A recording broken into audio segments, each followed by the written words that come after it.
Hi and welcome to the Ruby Tuesday. My name is Ruben and this is my review for Netflix's original Indian series, Bard of Blood. Don't know why I said it like that. So Bard of Blood, excommunicated raw agent Kabir Anand, a courageous analyst and a sleeper agent take on a covert mission in Balochistan where 4 Indian spies are captured. The mission soon turns south and Kabir must face these demons from the past. So recently we had another Amazon original called The Family Man, and I think that would be very easily for me to compare it to this, but I kind of don't want to do that because The Family Man, is very much just about the family and how is very much about being a family man and how his life centers around trying to balance his work life relationship with his family and his the mission he goes on. It's kind of very different, so I'm not going to compare it to that, only is to say that there are similar themes. So Bard of Blood, there are 7 episodes and they're 45 minutes long, and it does take a bit to get into. Normally when people say, it's dragged out or it's a bit slow, that can be a bad thing. But in this, I would say that you need to give it some time. And I actually like what they did with the first 2 episodes. When I was watching the first episode, I did feel like, oh no, this is going to drag. But they give time to their characters. They give time to the story to develop you into this world, to allow the audience to understand the rules of this story. Because each story has its own rules and regulations. And I feel like they set it up within the first 2 episodes. So in the first 2 episodes you get this kind of, it might feel a bit slow, but they're really kind of just setting up the whole world, and I think you need to allow it to give you time to understand what's going to happen and who is influencing who, the backstories of some of the characters, and then from about episode 3, 4, 5 it really kind of turns on its head. One of the series that really reminded me what was going on in this series was 24. Very much Jack Bauer in our main protagonist, Kabir. He's very hard hitting. He can come off like a bit of a douchebag, especially when he's using people to get what he needs to justify his mission. And it's all about trying to save these 4 agents, and the information they hold was massive. And so you have this kind of twisting of agencies, because on one hand they've left Kabar on a previous mission to deal with himself, and he becomes this teacher where he's teaching Shakespeare, and then they draw him back in and say, you've got to help us, and then you never know who you can trust. So it very much reminded me of 24. Not that that's a bad thing. I think his acting is fairly good. I did find myself being a little bit irritated with him because of the way he was treating others, but as his character has developed, you get to understand why he treats those the way he does, because of that kind of first mission where everything went really horribly wrong, and it's kind of shaped his life. And even the story, in some retrospect, is shaped by what happened in that first mission. But as episodes develop, you are seeing what makes him tick, and I would say that's the same with the undercover agent and the female agent, although I feel like her character could have been developed more. But I did like, from when she was on screen, I thought, yeah, okay, they're really kind of giving us a backstory. I feel like they're also setting up a world for many series. So although this is a contained story, at the end of episode 7, there are kind of hinting at what's to come, which is nice because they've really kind of given us this team to work with now, a CTU-esque team, but I think future seasons are pretty much guaranteed at this rate. If it comes off and people enjoy it and there's a lot of watch time, and Netflix go, yeah, give us another season. I like the way this is filmed and acted, and the dialogue particularly is quite strong, although they did go for the real serious route. It doesn't kind of ever let up. Its intensity intensifies. How many times can I say intensity and intensifies in the same sentence?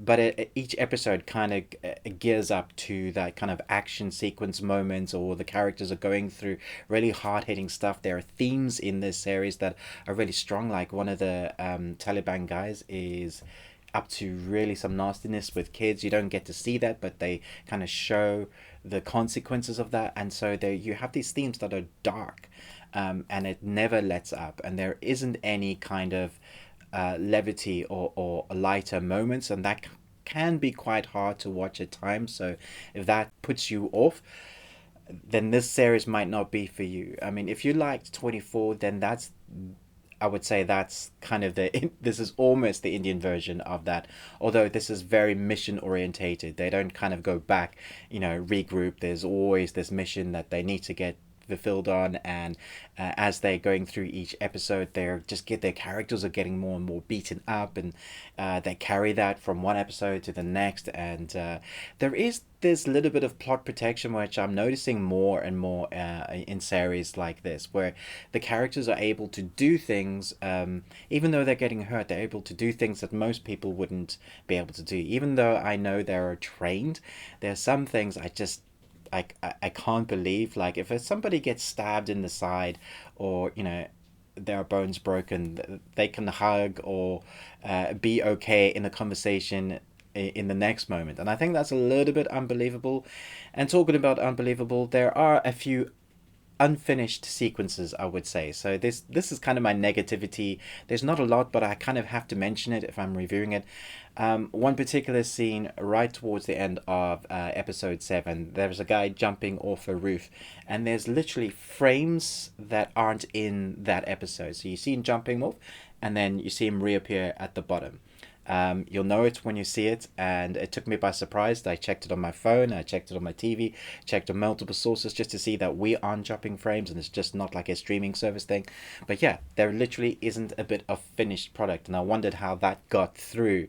That was weird for me to see, because normally the quality, there's nothing like that. But I guess sometimes you run out of budget, and that's okay. I mean, that didn't take away from the series of its quality as in a whole. I think it's filmed well, it's acted well, the characters themselves are defined fairly well. The fighting sequences I thought were good, and the action sequences I thought were okay. There were times where I thought the main protagonist has this kind of Rambo-esque with Krav Maga mixed character, and the bad guys kind of just fall to the wayside.